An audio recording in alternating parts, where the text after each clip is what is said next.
Hello, glad to see you on the channel. Subscribe, leave a like, and don't forget to write a comment. Enjoy watching. You ever walk into a room and immediately feel like you've stepped into a competition you never agreed to be part of? That's exactly how every single Sunday dinner feels at my mother's house. It's not the food, though mom's roast has been a little dry since she started trying to cook healthy. It's not even the conversation, which usually dances around the same tired topics like Jenna's latest vacation, Paul's new car, or their daughter's enrollment in some overpriced summer program where they teach kids how to build confidence with horseback yoga or some crap like that. No, the part that gets me every damn time is that feeling, like you're being measured with invisible scales the moment you walk in. And I'm always the one who tips those scales the wrong way. I show up solo. I don't bring a casserole or wear heels or make polite excuses for anything. I show up, sit down, and wait for the first jab to come. Last Sunday, it didn't take long. Jenna was already sipping wine when I walked in. White, chilled, expensive. She was wearing one of those two perfect blouses that probably cost more than my monthly rent and talking too loudly, like she needed everyone to know how comfortable she was in her own perfection. I hung my coat, gave Mom a quick kiss on the cheek, nodded at Paul, who barely looked up from his phone, and slid into the seat across from my sister. I hadn't even reached for the breadbasket when she cocked her head like a goddamn bird and let it fly. "Still living in that tiny apartment, Claire?" she asked, stretching the word tiny like she was twisting the knife with just her tone. Now, here's the thing. Normally, I'd laugh it off, make a joke, say something like, "At least it has windows," or "It's cozy like a well-decorated shoebox." I've done it a dozen times, but that night, something was different. Maybe it was the way she looked so smug, like she was throwing charity across the table with her words. Maybe it was the wine, or maybe I was just done letting her win. I met her eyes, let a slow smile stretch across my face, and said, calm like I was sharing a casual fact, "It's temporary. The penthouse remodel took longer than expected." The silence hit the table like a dropped plate. Her glass, mid-sip, slipped through her fingers and landed on the table with a dull thunk. Not shattered, but loud enough to turn heads. She tried to play it off, laughing too hard, like she'd misheard me. "What was that?" she asked. Voice pitched just a little too high. I didn't blink. "The penthouse," I repeated. Voice steady, eyes locked on hers. "You know how it is? Contractors." And there it was the moment the air changed. Paul looked up, eyebrows raised, and Mom, sweet, polite, forever neutral Mom, blinked slowly like she'd just realized there was a second daughter at the table she didn't fully know anymore. Jenna stared at me, mouth slightly open, and I could practically see the wheels turning in her head. She was trying to figure out if I was bluffing, lying, or worse, telling the truth. That's the thing about revenge. It's not always loud. Sometimes it's a single sentence dropped like a pebble in a still pond. The ripples just keep going, and everyone tries to act like they don't notice. But they do. Oh, they notice. "Penthouse?" Paul asked, voice light but curious. "You moved?" "Not yet," I replied, slicing my chicken slowly. "It's being finished. Flooring issues." I didn't elaborate. I didn't need to. The less you say, the more they fill in the blanks. Jenna's mouth twitched, and I could tell she was fighting to keep her face composed. She was trying to do the math, trying to remember if I'd ever even mentioned a new job or a man or anything that would explain how I'd afford a penthouse. But that's the beauty of keeping your cards close. When you play one, it lands like a punch. And for the first time in years, I saw something new in Jenna's eyes. Doubt. Maybe you've been there. Maybe you've sat across from someone who spent years dressing their insults up as concern, who's fed you judgment with a silver spoon and called it love. Maybe you've smiled back, swallowed your pride, and told yourself it's just family. But let me ask you, what happens when you stop swallowing and start serving? That night, I decided to let her stew in the question. I didn't clarify. I didn't explain. I changed the subject, asking Mom about her gardening, complimented the table setting, passed the gravy. Jenna stayed quiet. For once. But I wasn't done, because the thing about power is, once you taste it, you start to see where else you've been giving it away. And Jenna, she's been feeding off my silence for too damn long. What she didn't know, what none of them knew, was that the apartment wasn't just temporary. It was a bunker, a launch pad. And the real story behind that penthouse would make her choke on her Sauvignon Blanc. It's funny how silence spreads after a single unexpected sentence, like a crack in a dam that people pretend isn't there, while quietly calculating whether it's safer to patch it up or run like hell before the whole thing collapses. That night, after I dropped the Penthouse remodel line, I didn't need to say another word. The air at the dinner table thickened into something that felt just slightly too humid, like everyone had started sweating but didn't want to dab their foreheads in front of each other. Jenna tried to reassemble her dignity with small talk about a fundraiser she was planning, but her voice had that forced brightness, the kind people use when they're pretending they didn't just trip in public and land flat on their ego. I watched her over my wine glass, not gloating, not even smiling anymore, just letting it simmer because I knew she couldn't help herself. She'd need to poke, she'd need to prod, she'd need to get me to break character, to admit it was a joke, to laugh and say something like gotcha, so she could stuff me back into the neat little box where I'd belonged for years. The one labeled Claire, divorced, underemployed, emotionally messy, but not tonight. Tonight, I held the power like a lit cigarette between two fingers, knowing exactly how long I could let it burn before it stung. I excused myself before dessert, claiming a work call I had to take, and walked out to the front porch, letting the cool air slap me awake. I didn't light a cigarette. I quit years ago, but the habit of pretending I had one remained. It gave me a reason to leave the room. It gave me distance. The phone didn't actually ring until I'd been out there for 5 minutes. But when it did, and I saw the name on the screen, I nearly dropped it. It wasn't a friend. It wasn't work. It was my lawyer. The timing was so perfect it felt scripted, which only made me chuckle before I answered. "Claire," he said without preamble, "you're going to want to read this email I just sent you? It's all in motion now. It's done." "Done," I repeated, though I already knew what he meant. "The transfer, the acquisition, the shares. You're officially on the board. Congratulations." For a moment, I didn't say anything. I just let the words settle around me, heavy and sharp, like the first coat of snow in a town that hasn't seen winter in years. Then I whispered, "Thanks," and ended the call before I could start sounding like I didn't already plan this outcome 10 months ago. I didn't even get a chance to open the email before the front door creaked open behind me, and I heard Jenna's footsteps approaching, those careful, expensive steps that sound like they come with a return policy. "So," she said, her voice pitched low and smiling, like she was trying to be casual, but casual for Jenna always felt like a hostage negotiation. "Remodeling, huh? Since when?" I turned slowly, keeping my expression neutral, like I was watching a stranger try to guess my age in bad lighting.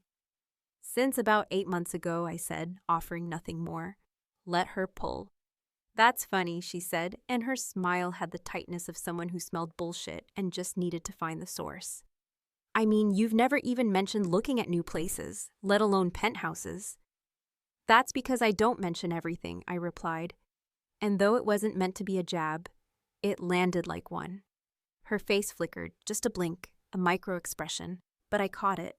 She hated not knowing. Information was her currency, and I just dried up her bank account. "What do you do now, Claire?" she asked suddenly, and it sounded like an accusation more than a question. I tilted my head. "I work in strategy." "For who?" There it was, the dig for specifics, the need to pin me down like a butterfly to a corkboard so she could dissect me and feel superior. "I consult," I said. "Startups, growth phase ventures." Her laugh was quiet and ugly. "Really?" I stepped closer, not threatening, just close enough that I could speak without anyone else hearing. "You know what's really funny, Jenna? The company your husband co-founded, the one he's been trying to scale for the past 3 years?" I paused. "They were one of my first clients." She blinked, then slower this time. "What?" I leaned in almost close enough to touch the panic rising behind her eyes. I'm not saying anything happened. I'm just saying I know more about your husband's business than you probably do. She didn't speak.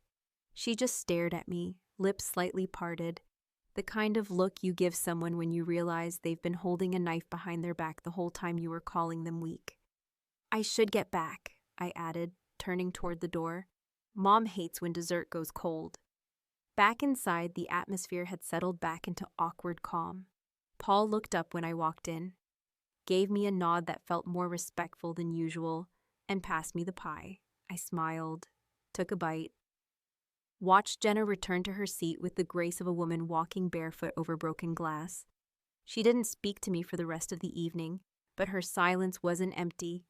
It was heavy with questions, all of which she'd try to answer in the worst ways possible. She'd ask around, she'd dig, she'd press Paul, and the more she'd push, the closer she'd get to the truth that I was no longer the cautionary tale at the table. I was the ghost of her own potential failures, sitting across from her, smiling. That night, I didn't sleep. Not out of stress, not out of guilt. I lay in bed and scrolled through the files my lawyer had sent me, each one a testament to how far I'd come in silence, how much I'd built in the shadows, and how sweet it felt to finally step back into the light. But even as I read through contracts and financial statements and confidential projections, one thought kept circling in my mind like a shark in clear water. I wasn't done. Not yet. There's something strangely poetic about standing in front of a mirror in your childhood bathroom, the kind with the cracked tile your dad never fixed, and the medicine cabinet that still holds expired aspirin and a half-used bottle of your sister's old perfume, and realizing that the reflection staring back at you no longer belongs to the same woman who used to cry quietly behind that locked door 15 years ago while Jenna told everyone at school you'd failed your driving test 3 times. That same mirror, once a stage for humiliations, now reflected someone sharper, calmer, and infinitely more dangerous. Not because I'd become cruel, but because I had learned the art of silence, the strength of knowing when to speak, and when to let others choke on their own assumptions. I hadn't meant to drop the bomb on Jenna that night, not completely, but something in me, that tired ache of being underestimated one time too many, had reached its boiling point. And now, after the dinner and the porch confrontation, and the look on her face that still replayed in my mind like a favorite song, I realized the next move had to be deliberate, calculated, and above all else, irrefutable. 3 days passed. I let the silence stretch just long enough for Jenna to believe I'd moved on, or perhaps said more than I could prove. I knew her well enough to know she wouldn't ask Paul outright. Not yet. She'd circle him like a hawk, drop leading questions, pretend not to care until her curiosity made her careless. And when that moment came, when she poked too hard or listened a little too closely, the cracks would start to form. I didn't need to rush. I had already planted the seed. All I had to do now was water it. It was Friday afternoon when I received the text. Paul, surprisingly, was more direct than I expected. Can we meet tomorrow? Same cafe as before. I hadn't seen him in months, not since the acquisition meetings, where we both signed non-disclosure agreements and shook hands over a deal that gave me silent ownership of 21% of his company, a cosmetic surgery practice Jenna often bragged about at dinner parties without realizing she knew less than half the story. The cafe was quiet, tucked between a failing bookstore and a dry cleaner that hadn't updated its signage since the 90s. Paul was already there when I arrived, coffee in hand, blazer off, sleeves rolled up in a way that suggested casual ease but felt practiced. He stood as I approached, his smile small and tight. You look different, he said, not unkindly. I am different, I replied, sliding into the seat across from him. What's going on, Paul? He hesitated, then pulled a folder from his bag, thick, bound with a red rubber band, and slid it across the table toward me. These are from the audit, he said, voice low. Your firm's review. It's all clean, but there's something you should see. I opened the folder without speaking, flipping through page after page of financials, invoices, patient volume statistics, vendor logs, nothing I hadn't already seen or signed off on. But then, about 2/3 through, I found it. A copy of a wire transfer dated 6 months ago, addressed to a personal account in the Cayman Islands. The amount wasn't massive, but it wasn't pocket change either. And the recipient? Not Paul. Not any doctor on staff. Jenna. I looked up slowly, letting the weight of the document settle in the air between us. Paul's expression was unreadable, but his hands were tense around his coffee cup, knuckles white. She told me it was for a private investment, he said before I could ask. Said it didn't involve the business, but it does. That money came from one of the shadow accounts she opened under the clinic's umbrella. Accounts I didn't even know existed until your team flagged discrepancies. I leaned back, heart steady, but mind racing. And why are you showing me this? Because, he said after a long pause, I think she's been hiding things. Not just from me, hell, that's probably old news, but from you too. And if she's siphoning funds or setting up side deals, I thought you deserved to know. You're not just a silent partner anymore, Claire. Whether she knows it or not, you're sitting on top of her empire. There was a beat of silence between us, a long, stretched-out moment where 100 memories flickered behind my eyes. Jenna's smug smiles, the way she used to point out every flaw I had with the precision of a surgeon, the backhanded compliments, the veiled threats, the subtle but relentless reminders that she was always a step ahead, always more polished, always more loved. I slid the folder into my bag. Thank you, I said, rising. You just made everything much, much easier. Paul didn't stop me, didn't ask what I planned to do next. He just nodded, a quiet sort of guilt in his eyes, like a man who knew he'd let the wrong person run the show for too long. I walked out of the cafe into the warm afternoon, and for the first time in years, I felt the full weight of the leverage I held. This wasn't just about sibling rivalry anymore. This was about control, about history, about rewriting a narrative that had been defined without my permission.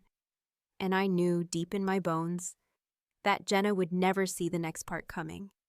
Because the thing about glass walls is they let you see everything clearly, until someone decides to shatter them from the inside.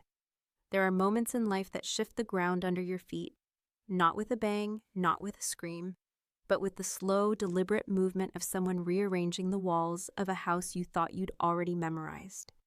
That's what it felt like as I walked away from the cafe, the folder in my bag practically humming with significance, not just for what it contained, but for what it represented.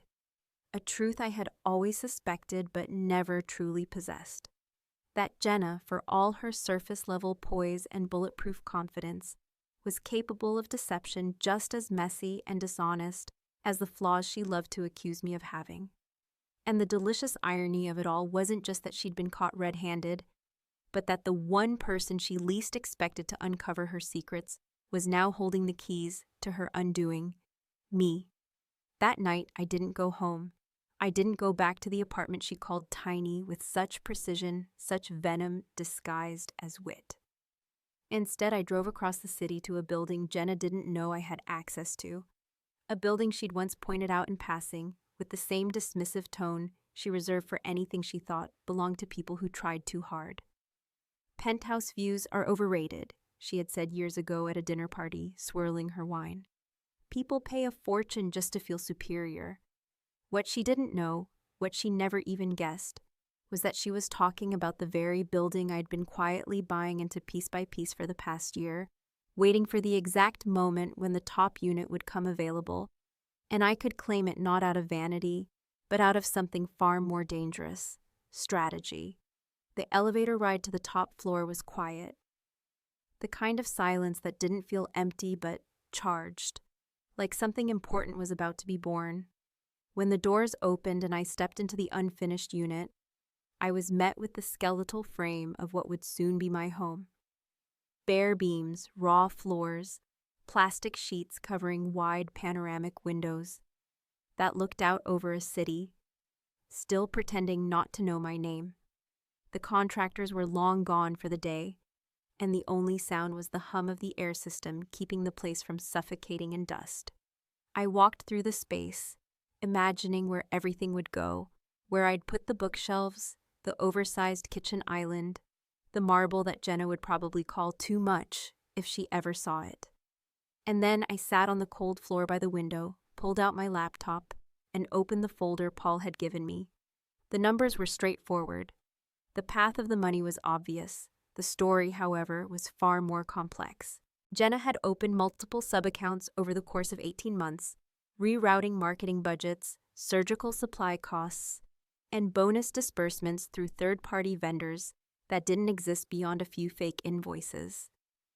The funds, while not astronomical, were enough to trigger scrutiny if anyone chose to look closely, which of course no one had. Until I showed up and quietly initiated an audit disguised as a routine valuation. And where did the money end up?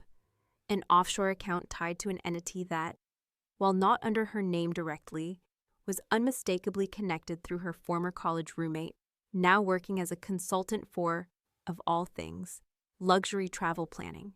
The threads were too neat, too predictable. But what made them truly dangerous wasn't just the illegality, it was the motive. This wasn't about greed. It wasn't even about survival. It was about ego. About Jenna building a life where she was the sole architect, where no one could question her power. Least of all the younger sister she'd spent decades grooming to believe that ambition was ugly, and confidence was arrogance, unless it came with a wedding ring and a country club membership. I closed the laptop and stared out the window, the city glowing in the twilight like it was holding its breath. And then, without fully knowing why, I called my mother. She answered on the second ring, her voice warm, familiar, and yet distant in a way that always made me feel 10 years old again. I asked if she wanted to grab coffee the next morning.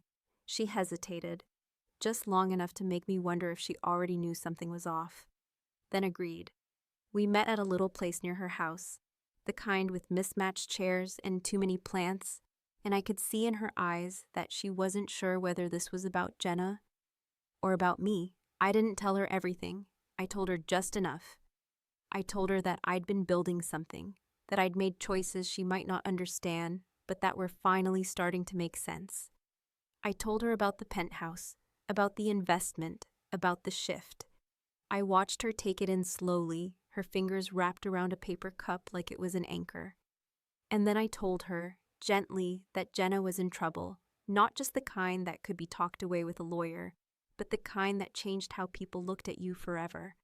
She didn't say much, just stared at me for a long time, and then said, "Claire, I hope you're not doing this just to prove a point."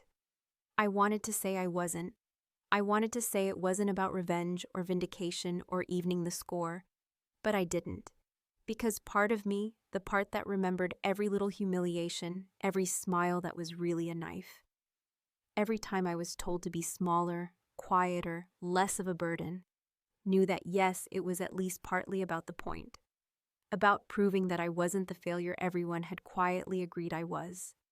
That night, as I returned to the penthouse and stood once again in that unfinished frame of glass and steel, I realized something else, something deeper. This wasn't just about tearing Jenna down. It was about reclaiming the version of myself I'd been too afraid to believe in. And tomorrow, I would make the next move. One Jenna couldn't stop, because she wouldn't even see it coming. There's a strange kind of poetry in repetition. When the same scene plays out again and again, like an old film reel stuck in loop, but you, the unwilling actor, suddenly realize you've memorized the script well enough to start rewriting your lines.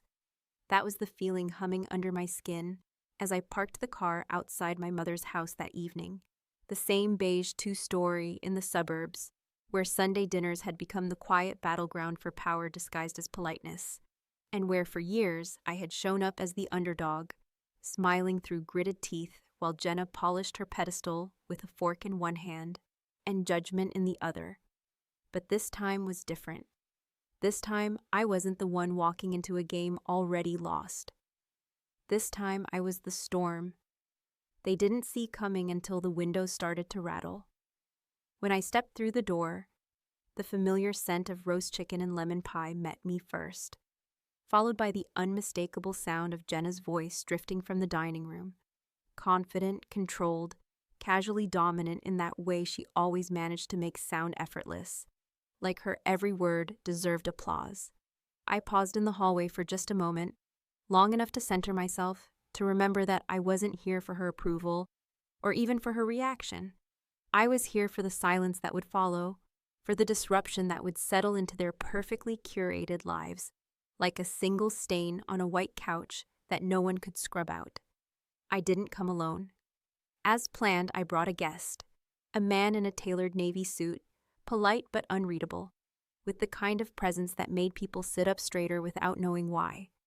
His name was Ethan, and he represented the investment firm that had recently acquired a controlling interest in Jenna's neighborhood's homeowners association debt portfolio, a fact that, to anyone else, might seem trivial, but to Jenna, whose identity was deeply intertwined with the illusion of gated community superiority, it was the equivalent of declaring war on her foundation.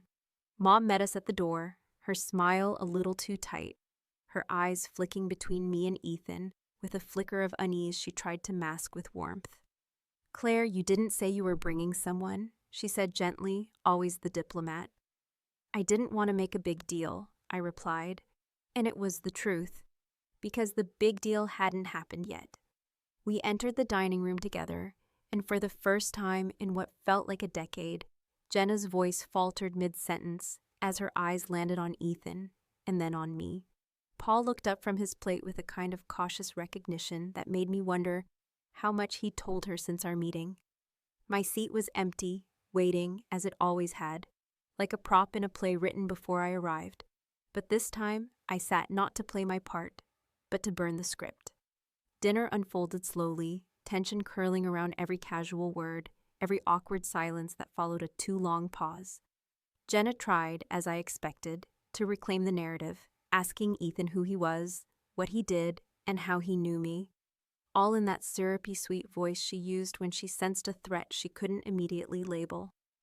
Ethan smiled politely and answered with perfect vagueness, saying he worked in residential development consulting and that he and I had shared interests in property valuation.